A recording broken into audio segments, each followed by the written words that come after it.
Hello friends, कैसे हो आप सभी। आज भाई अपन न्यूटन लॉज ऑफ मोशन का पार्ट नंबर सेकंड करने वाले हैं। पार्ट नंबर फर्स्ट आज मैंने 5 बजे अपलोड कर दिया था भाई। पता नहीं क्या दिक्कत हुई, आप लोगों के पास नोटिफिकेशन नहीं आई। तो अगर अभी तक आपने पार्ट 1 नहीं देखा है तो आई बटन पे जाके भाई पार्ट नंबर 1 देख सकते हो। आज जर्नली इस वीडियो के अंदर अपन न्यूटन के जो 3 गति के नियम दिए थे उनके बारे में डिस्कस करने वाले हैं। तो सबसे पहले अपने पास आता है भाई न्यूटन का फर्स्ट लॉ। अब ये न्यूटन का जो फर्स्ट लॉ है ये जनरली क्या बोलता है उसको आप पहले समझ लेते हैं। ये कोई बॉडी है भाई, ये किसके अंदर है, रेस्ट में। जब तक आप इस बॉडी के ऊपर कोई फोर्स नहीं लगाएंगे ये रेस्ट में ही रहेगी। दूसरी बात इसने बोली थी, अगर ये बॉडी मोशन में है तो ये बॉडी मोशन में ही रहेगी जब तक आप इसके ऊपर कोई एक्सटर्नल फोर्स नहीं लगाएंगे जो इसको क्या कर दे, रोक दे। तो इसी को मैंने डेफिनेशन की फॉर्म में लिखा है, external force is required to change the state of rest और motion of a body. Change of state क्या होता है, जब आप रेस्ट से किसी बॉडी को मोशन में लेके आते हैं तो क्या चाहिए, फोर्स चाहिए। वही लिखा है एक्सटर्नल फोर्स। अब चेंज ऑफ स्टेट का मतलब यही है कि ये रेस्ट में है और ये मोशन में आ जाए तो इसी को क्या बोलते हैं, चेंज ऑफ स्टेट। यानी कि रेस्ट में था फिर किस में चला गया, मोशन में। तो external force is required to change the state of rest और मोशन। यानी कि एक्सटर्नल फोर्स चाहिए अपने को किस लिए, चेंज ऑफ स्टेट, यानी रेस्ट से मोशन में लाने के लिए या मोशन से रेस्ट में लाने के लिए ऑफ अ बॉडी। ये पहली डेफिनेशन बोलती है। उसके बाद आपने देखा था कि मोमेंटम क्या होता है, मास product of mass into velocity. यही मैंने लिखा है, पी से मोमेंटम को डिनोट करते हैं इक्वल टू mv। उसके बाद भाई अपने पास आता है न्यूटन का सेकंड लॉ।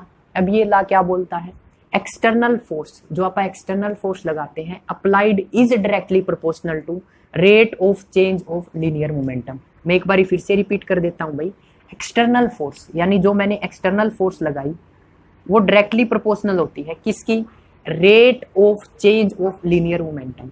किसी भी चीज का आप rate of change D by D T से डिनोट करते हैं तो यहां पर आएगा D by D T of P. External force, ये देखो external force applied is directly proportional to, ये डायरेक्टली प्रोपोर्शनल का sign, to rate of change, D by D T किसको डिनोट कर रहा है, रेट ऑफ चेंज को, ऑफ लीनियर मोमेंटम। ठीक है, ये जर्नली मैथमेटिकल इक्वेशन होगी किसकी, सेकंड लॉ की। अब यहाँ पर एक क्वेश्चन आता है भाई कि प्रूफ करो कि न्यूटन का सेकंड लॉ फर्स्ट लॉ को क्या करता है, वेरीफाई करता है। ये क्या आता है भाई, क्वेश्चन आता है। तो इसके लिए अपने को क्या करना होगा भाई, एक डेरिवेशन है वो करना होगा। कैसे, मैं आपको बताता हूं। जर्नली इसको लिख लो, मैं रफ करने वाला हूं भाई अब इसको।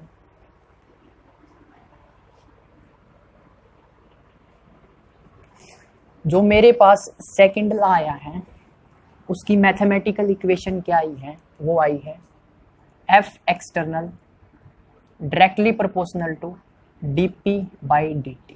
जहां पर p क्या है भाई, मेरे पास p है मोमेंटम। p क्या है, मोमेंटम। और मोमेंटम क्या होता है वो मैं आप लोगों को बता चुका हूं, product of mass and velocity. Product of mass and velocity. ठीक है भाई, एक क्वेश्चन आता है कि जस्टिफाई करो, justify that Newton second law, Newton second law verify Newton first law. ठीक है, ये जर्नली एक डेरिवेशन है कि कैसे न्यूटन का सेकंड लॉ फर्स्ट लॉ को वेरीफाई करता है। ठीक है, उसी को आप इस डेरिवेशन में देखने वाले हैं। तो पहला स्टेप, जब आप प्रोपोर्शनैलिटी कांस्टेंट हटाते हैं, डायरेक्टली प्रोपोर्शनल का साइन हटाते हैं तो एक कांस्टेंट आता है। ठीक है, उस कांस्टेंट का नाम मैंने क्या दे दिया, के। तो ये हो जाएगा के D by D T P. अब पी की वैल्यू क्या है, mv। पी क्या है, मोमेंटम। मोमेंटम की वैल्यू रखो भाई, ये हो जाएगा के डी बाई डी टी और ये मेरे पास क्या हो जाएगा भाई, mv। ठीक है, अब नेक्स्ट स्टेप में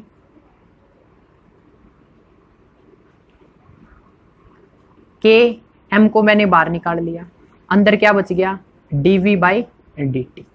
तो आपको पता होगा अगर मेरे पास x क्या है, डिस्प्लेसमेंट है, तो जब मैं डिस्प्लेसमेंट का एक बारी डिफरेंशिएशन करता हूं तो मेरे को क्या मिलता है भाई, ये मेरे को वेलोसिटी मिलता है। और जब मैं वेलोसिटी का एक बारी और डिफरेंशिएशन करता हूं तो मेरे को क्या मिल जाता है, एक्सेलरेशन। तो यहाँ पर देखो वेलोसिटी का एक बारी डिफरेंशिएशन है तो ये मेरे पास क्या होगा भाई, ये मेरे पास एक्सेलरेशन हो जाएगा। क्या हो जाएगा? Acceleration.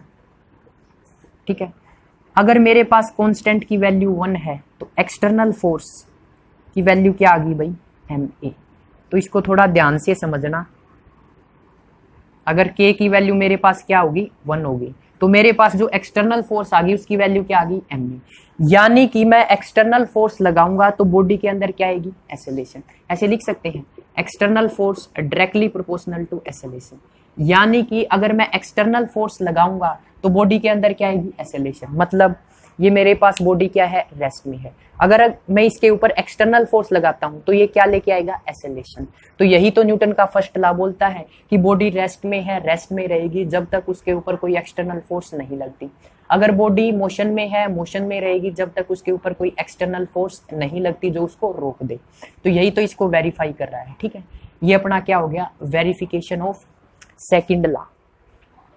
Justify second law justify that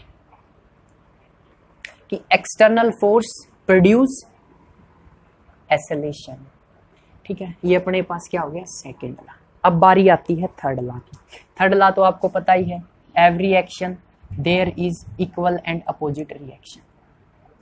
every action there is equal and opposite reaction. ये लाइन आप लिख लो भाई every action there is equal and opposite reaction. मैं लिख देता हूं, every action there is equal and opposite reaction.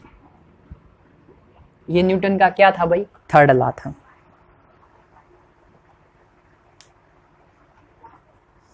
अब यहां से अपने को क्या पता चलता है? जो मेरे पास कोई फोर्स होगा उसका जो मैग्नीट्यूड होगा भाई वो क्या होगा? बराबर होगा। यानी कि कोई भी दो फोर्स है, ठीक है, मान के चलो ये फोर्स इस पे लगा रहा है, ठीक है, ये कोई पर्सन है, ये पर्सन इस दीवार के ऊपर फोर्स लगा रहा है, तो दीवार भी तो उसी पर्सन के ऊपर फोर्स लगाएगी। तो ये दोनों फोर्स क्या होगी? इक्वल होगी। किसमें? मैग्नीट्यूड में। बट ये दोनों फोर्स अपोजिट होगी किसके अंदर? साइन के अंदर। ठीक है, ये क्या बताता है भाई अपने को?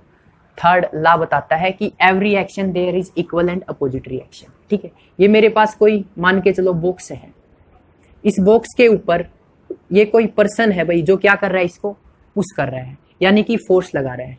कितना? F12 लगा लो। तो बॉक्स भी तो इसके ऊपर फोर्स लगाएगा, कितना? F21।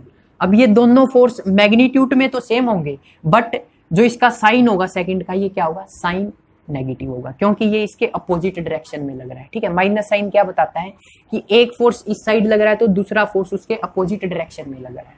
तो ये होता है भाई अपने पास न्यूटन का थर्ड लॉ।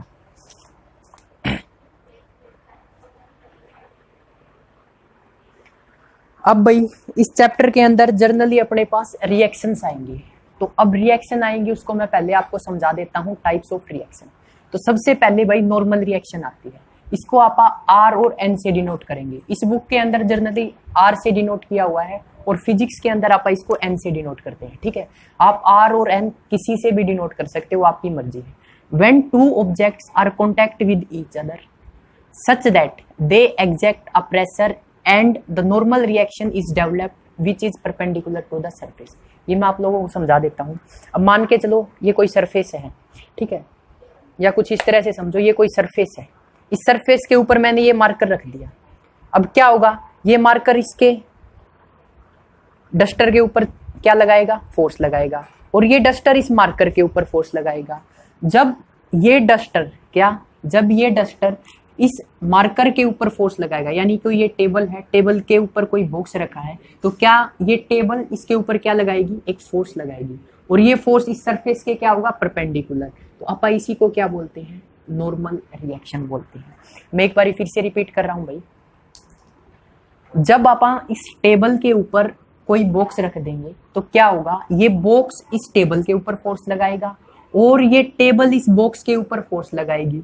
जो टेबल इस बॉक्स के ऊपर फोर्स लगाएगी वो क्या होगा? परपेंडिकुलर होगा इसके सरफेस के, और इसी को आप क्या बोलते हैं? नॉर्मल बोलते हैं। ठीक है, उसके बाद अपने पास आता है weight of body. Generally weight of body क्या होता है? Force with which the body attracts towards the centre of earth. और इसकी वैल्यू क्या होती है? इसकी वैल्यू होती है भाई mg। m क्या होता है? Mass of body. g क्या होता है? g क्या होता है? Acceleration due to gravity. अब देखो, अब ये बॉक्स है, ये सेंटर की तरफ, अर्थ के सेंटर की तरफ क्या होगा? अट्रैक्ट होगा, क्योंकि अर्थ के अंदर क्या है? ग्रेविटेशन पावर है जो इसको क्या करेगी? अट्रैक्ट करेगी। कितना अट्रैक्ट करेगी? ये करेगी mg, यानी जो बॉडी का मास होगा वो इनटू में ग्रेविटी। और इसकी वैल्यू क्या होती है भाई? g की वैल्यू होती है 9.8। ठीक है, ये क्या होती है? g की वैल्यू होती है। तो ये होता है भाई वेट ऑफ बॉडी। आपको पता होना चाहिए नॉर्मल रिएक्शन क्या होती है और वेट ऑफ बॉडी क्या होती है। उसके बाद आती है भाई टेंशन। अब टेंशन कब आएगी? टेंशन जनरली रोप और स्ट्रिंग के केस में आएगी। रोप और स्प्रिंग बोल दो, स्ट्रिंग बोल दो, ठीक है, उसके केस में आएगी। अब मान के चलो ये मेरे पास क्या है? कोई सरफेस है, इसके ऊपर मैंने एक रस्सी बांध दी और इस रस्सी के नीचे भाई एक इंसान को लटका दिया। ठीक है, एक इंसान को लटका दिया और इस इंसान का जो मास है ना या वेट है वो है भाई 80 kg। ठीक है, एक्चुअल में क्या होगा? ये रस्सी के अंदर खिंचावट आ जाएगी भाई। जो रस्सी के अंदर खिंचावट आती है ना उसी को क्या बोलते हैं भाई? टेंशन बोलते हैं। सेम केस स्प्रिंग के लिए होगा। ये कोई मेरे पास क्या है भाई? स्प्रिंग है और स्प्रिंग के नीचे कोई मास बांध दिया और इस मास का भाई 100 kg वेट है, तो क्या होगा भाई? ये स्प्रिंग खिंच जाएगा। उसी खिंचावट को क्या बोलते हैं? टेंशन बोलते हैं। ठीक है, जर्नली आपको याद रखना है नॉर्मल क्या होता है और टेंशन क्या होती है और वेट ऑफ बॉडी क्या होता है। जर्नली नॉर्मल रिएक्शन क्या होती है? जो दो सरफेस के कांटेक्ट में आने से सेकंड सरफेस ऊपर रखे सरफेस के ऊपर जो फोर्स लगाता है और वो फोर्स उस सरफेस के क्या होती है? परपेंडिकुलर होती है। उसी को आप क्या बोलते हैं? नॉर्मल रिएक्शन बोलते हैं। देखो ये मेरे पास सरफेस है, इस सरफेस के ऊपर मैंने कोई बॉक्स रख दिया तो क्या होगा? ये सरफेस इसके ऊपर फोर्स लगाएगा। इसी फोर्स को क्या बोलते हैं? नॉर्मल रिएक्शन बोलते हैं। उसके बाद टेंशन, जो रस्सी के अंदर खिंचावट आती है हैवी वेट के कारण, उसी को क्या बोलते हैं भाई? टेंशन बोलते हैं। अब इसके बाद क्या है अपने पास? कुछ इक्वेशन है, उन इक्वेशन को नेक्स्ट पार्ट के अंदर डिस्कस करेंगे। तो thanks for watching creative study.